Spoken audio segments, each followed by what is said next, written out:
The first thing that you should know about the Achievement Award, and I'm going to share my screen here, is that the Achievement Award is for people who get at least 50% of their income, or more than 50% of their income, from like normal risk of production agriculture. So if you are that person, this is the award for you. If you do not get 50% of your risk from production agriculture, then the other excellence in agriculture is the award from you. And this is just the explanation right here from the American Farm Bureau, and that is what they give as the explanation for each award area. And so we have our applications available now. If you just go to WFBF.com and under Programs and Events, you'll find Young Farmer and Agriculturist Program.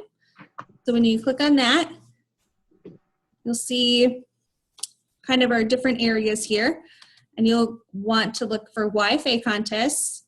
And tonight we're talking about the Achievement Award. So as we gather resources for people who complete the Achievement Award, we'll actually post them on this website. Right now we have the actual application. We also have a president's signature page. So you'll notice when we open the application, there's a place for you to put all of your information, and also a place for the president's signature. Some people were having issues getting their president's signature and then their application in at the same time. So we created that president's. So if you can get it on the front of your application, that's awesome. But if not, there's a additional president's signature page there. And we also have a sample application this year. I should note, in the first step of the process, you'll be filling out the short form, and the sample that's on the website is actually the long form, minus the financial page, because we won't share an applicant's financials. So my recommendation to you when you first open the award application, it's an editable PDF, and some people have a few issues completing the application because it's an editable PDF. But what you can do is that there is a download button right here, and I would download the application and save it on the top on your desktop or somewhere where you can save it. It's also important to go through and read the rules of the application before you begin, because there are a few rules that are really, really important. First and foremost, it gives kind of the background of the contest, kind of who, what, why, when, and where, who is eligible, and then this part right here, the entry form and application guidelines, are really important. The first one, do not use your name, the name of your county, or any names that may bring about recognition or identification to you, except for page 1. Obviously, we need your name, address, and contact information, but beyond that point, let's say that you want to list a university that you went to school. You wouldn't list the University of Wisconsin River Falls. You would just list it as State University.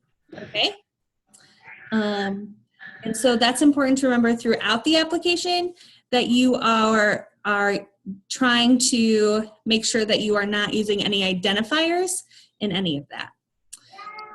Also, the entry form and application needs to be completed in first person, so I, me, we. And if you and Amanda, well, tonight Amanda and Eric are on the call, and Derek too, welcome. You just want to make sure that you signify who's applicant number 1 and who's applicant number 2, because that will be important throughout the application. All right, so let's get actually to the nuts and bolts of the application. The deadline to apply this year is July 10th at 4:00 p.m. It is I believe it's a Monday. The deadline is on a Monday, and so we need those applications by 4 p.m. This date is important because we'll put all of the applications together and send them to our judges, who have a short time to select the final 4 contestants by August 25th. So probably the easiest page of the application is page number 1. All you need to do is put in your name, your address, your date of birth, education degrees. That's where you're going to put the president's signature, and then you're going to be done with that. This page 1, is not sent to the judges, so they can't identify you when you send in the application. And so just remember that is not a part of the actual application that's sent to judges. Okay. And then the next page, your personal background. Remember, it's important to not include any identifiers, but think about this is that this is an Agriculture Achievement Award. So in this section, you're going to include your family, your education, some of your personal interests. Be specific and try to fill in that box as much as you can. I always think the more that you can include, the more specific you can be, the better you're going to do in the contest. And so make sure throughout the application that you're looking at making everything as clear and specific and filling in the area that you're given. And then you just go this first page right here and talk about if you're an owner, a renter, a manager, and some of that important information there. The second page, or the start of part 3, your agricultural operation. The next few pages are pretty self-explanatory. You just simply need to include your first year of production and then where you are in production now. So let's say you did start in 2011, you are going to give us probably the 2016 results because you won't have your 2017 results yet. So you won't know in 2017 how many, round bales or how many bushels of corn you were able to get. So it'll be in whenever you started will be the first year, and then the next will be the current year that you're reporting. So that's going to be 2016. And it's important to note how the information is listed. So it's in numerical order, and then you have your crop there, and then you list your first year, and then you list where you are now in 2016. Okay?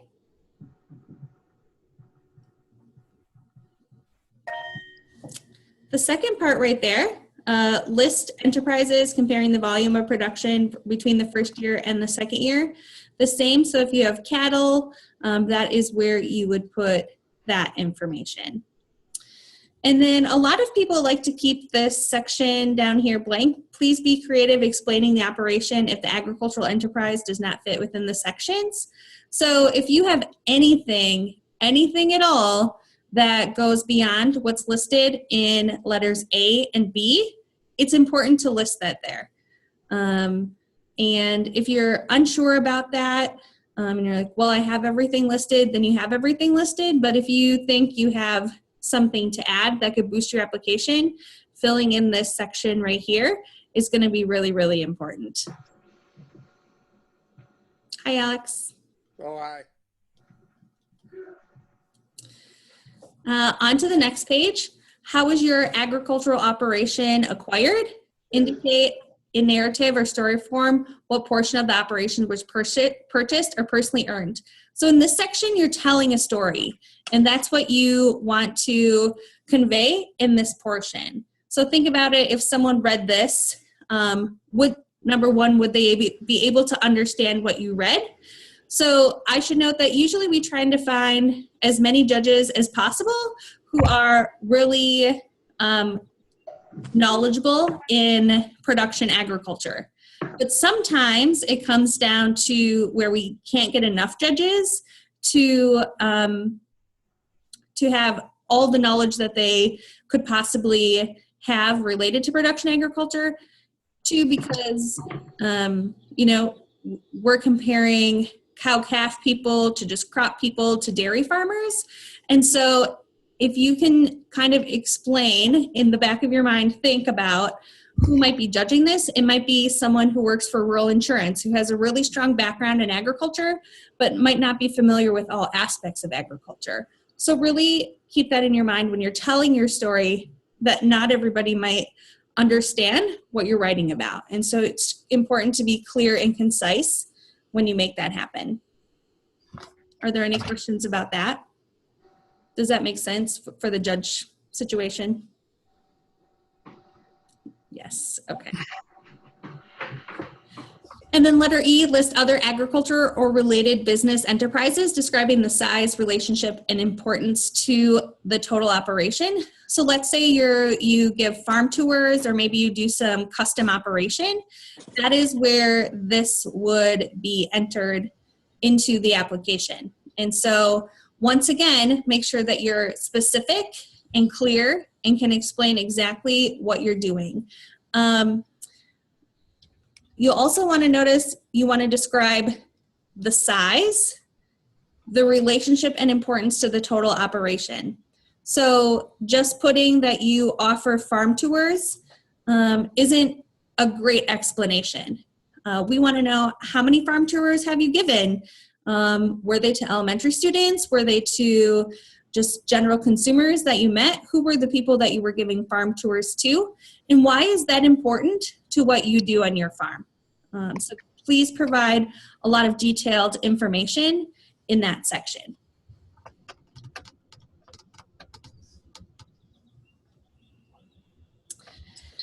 Continuing the agricultural operations, describe significant changes, expansion, or improvement in management and marketing practices, the acquisition of agricultural machinery, equipment, and irrigation systems, etc. My recommendation for this section would be to list it based upon the year. So if you started in 2011, I would put in the year. So I would type in, in 2011, we, I don't know my tractor numbers very well, so we added a John Deere 4020. Do people even do that anymore? Would anybody add a 4020 to their fleet? Yeah? Would you, Derek? Yeah. We have one, and we just bought it a couple years ago. Okay. So let's say you added a John Deere 4020. And you also, let's say, added a steer shed to your farm as well. So as you are listing these items here, I would recommend listing them in your order. Why is that important? Well, it's going to give you the opportunity to show how you've grown from where you started in 2011 to where you are now in like 2016. Okay? Does that make sense, Alex? It's what I've done the last time. Is that what you did? Yeah. I don't have your application in front of me. So if let's say if they sold the 4020 in 2012, do they put that too? I would, well, yeah, because it's a significant change. You got rid of a piece of machinery, but maybe you upgraded to something else. So you took that piece of machinery and traded it in for something else. Yeah, it's also important to note that you want to include improvement in management and marketing practices. So we added a John Deere 4020. Why did you add a John Deere 4020? Like, how would that improve management or marketing or help in your expansion? So kind of expanding on those a little bit is important too. Like, why is adding a steer shed even important? Let the judges know those things.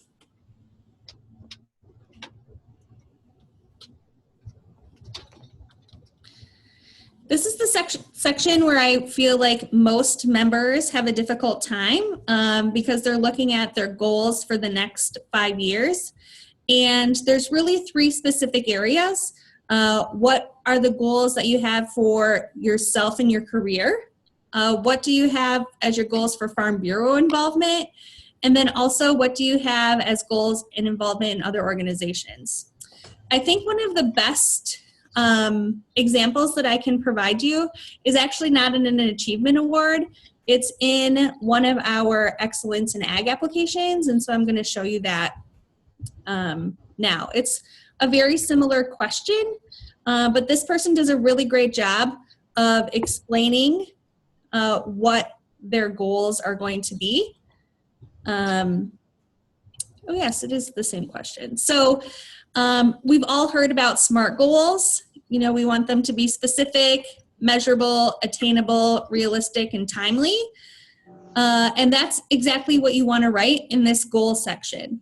So notice how this person said by August 1st, 2019, they've developed a 2-year track for their current program. This person teaches at a technical college, and they plan to assist and develop with that program, and the objectives are listed there.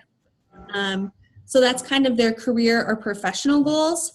And then they move on to list their goals within Farm Bureau, and then also their goals for other agricultural or other organizations that they might be involved with. What's really great about this is that it's timely. It's within, this application was a few years ago, so it was within the 5-year time span. They're very specific of things that they want to do. For example, recruit and retain students to increase enrollment to 20 students. That's very specific. It's a number that you can actually measure and attain. And so that's what you want to put in your section of the application too. Most of the time, when we look at the applications, we will see, go back to the Achievement Award application. When we see this section filled out, I'll show this example. And where people probably lose the most points is in this goal section.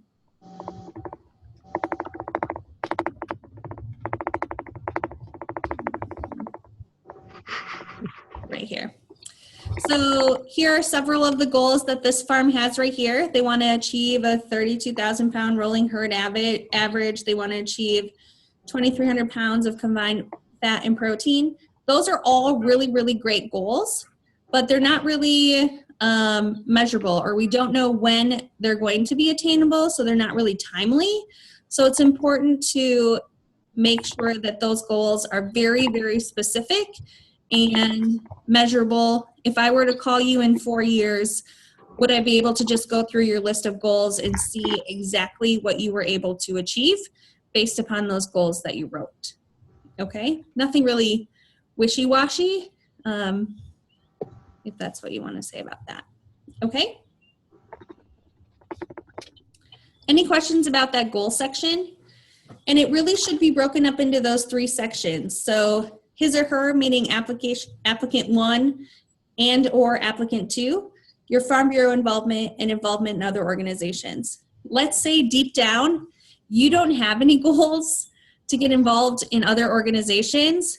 My recommendation to you would be to really think about what are 2 or 3 goals that I could have to get involved with other organizations. So maybe it's your church, maybe it's the corn growers, maybe it's, if you're a dairy farmer, a dairy organization, some organization within your community or within agriculture that you can become involved with.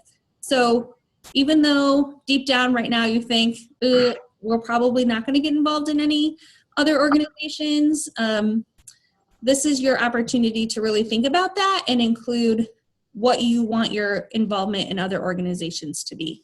So that section is equally as important as everything else.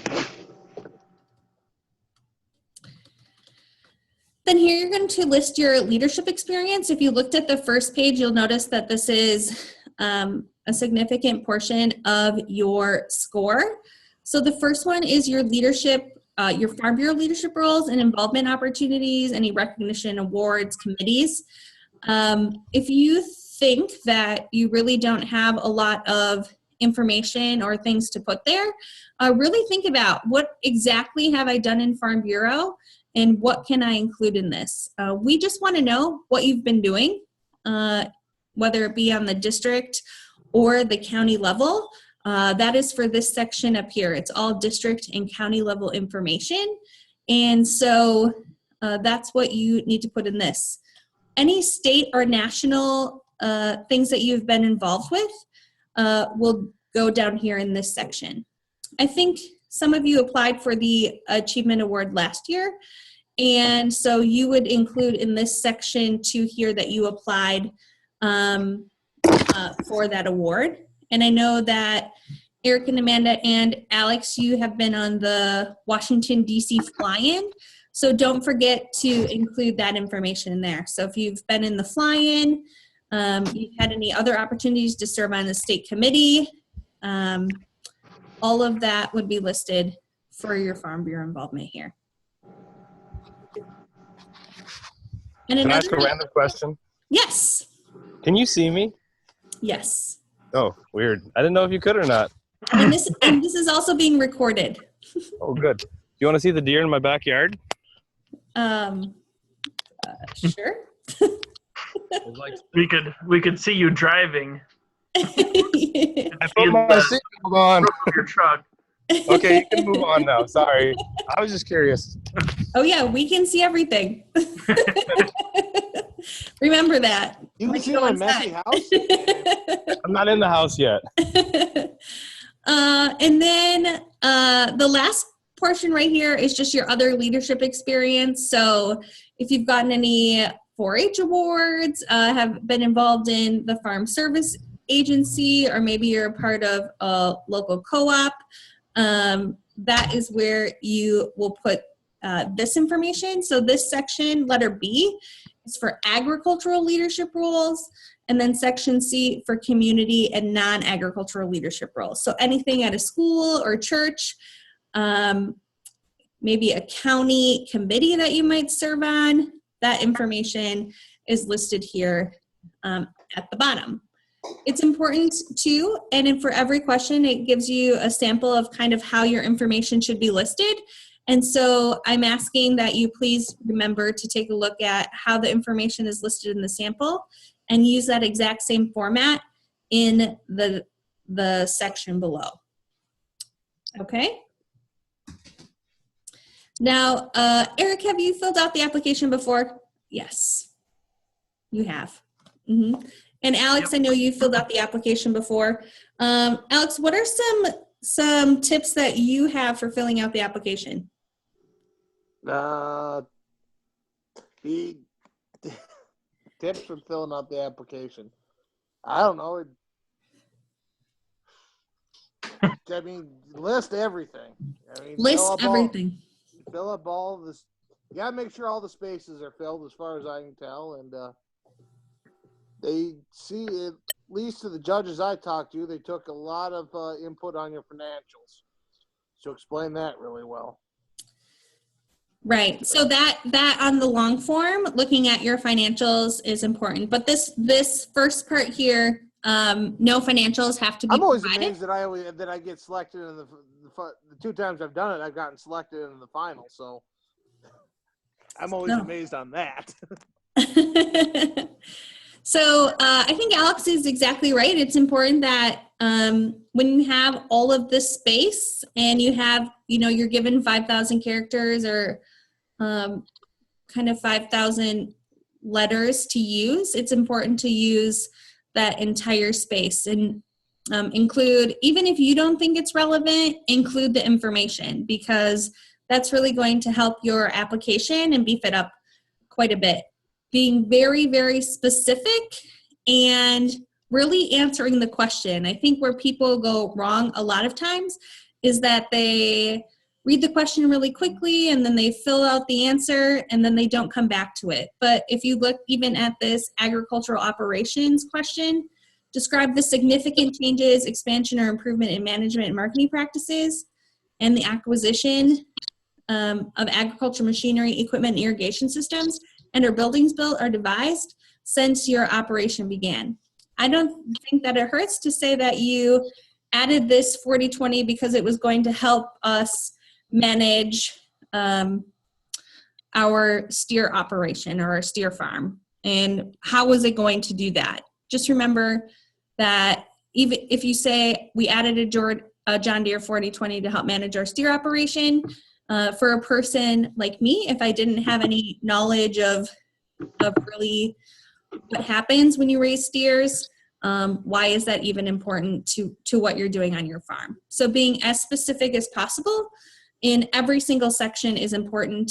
And going back to those goals, that goals page 2, as a reminder, a really good sample is actually a part of the Excellence in Ag sample number 2 for the goals section. They really use SMART goals, and that's going to help beef up your application as well in the long run.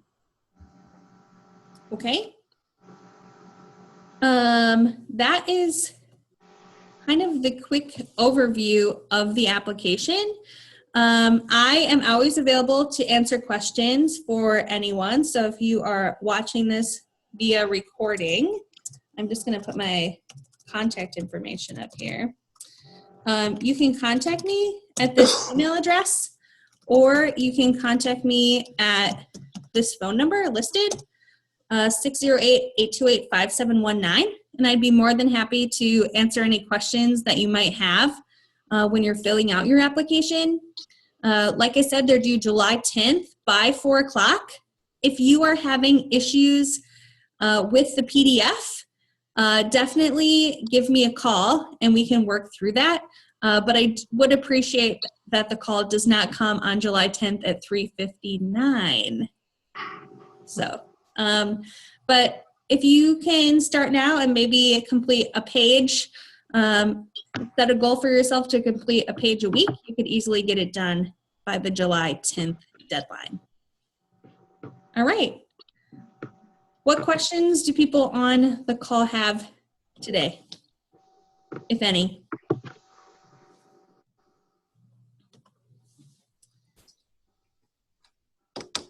None? Derek, do you have a question? No, but I would say if anybody wants to email me their application like July 1st, I would read through it because I will never be able to compete. And I would be more than happy to read anybody's and give feedback. Okay, just to give are you offering that to anyone? Yes. Derek, for those of you who don't know Derek serves on the American Farm Bureau Young Farmer and Ranchers Committee with his wife, Charisse. They were just recently appointed and just started their term on the committee. He's been a member of our Young Farmer and Agriculturist Committee for the last 3 years and served as chair just last year. So he's very familiar with Farm Bureau and the award applications. And like you said, as a member of the Young Farmer and Rancher Committee, he will never be eligible to apply. So you can contact Derek Orth, and his email is Derek'sJerseys@gmail.com. And your phone number? 608-778-9049. So he would be a really great resource for you as well. Also, I would encourage you to reach out to your district coordinator, whoever that might be. They would be, I am sure, more than happy to read over your application or provide some feedback for all of you. They're really great resources and have helped other people in the past. So don't forget to use the people around you. And spelling and punctuation are important. So please remember that as well. Thank you, Melissa Doyle. If you don't have any other questions, I am going to end the webinar for tonight. I want to thank you all for joining and listening in. Like I said, if you have any questions, please feel free to send them my way or to Derek or any of your district coordinators. We'd be happy to help you. We are going to post this on our website sometime in the near future. So if you want to come back and reference it, you'll be able to do that. All right. Any questions before I hit the end button? No, I'm good. All right. Well, you all have a good night and happy planting as soon as you can get into the fields. Thank you, Wendy. Yep. Thank We'll you. see you soon. Thanks, Wendy.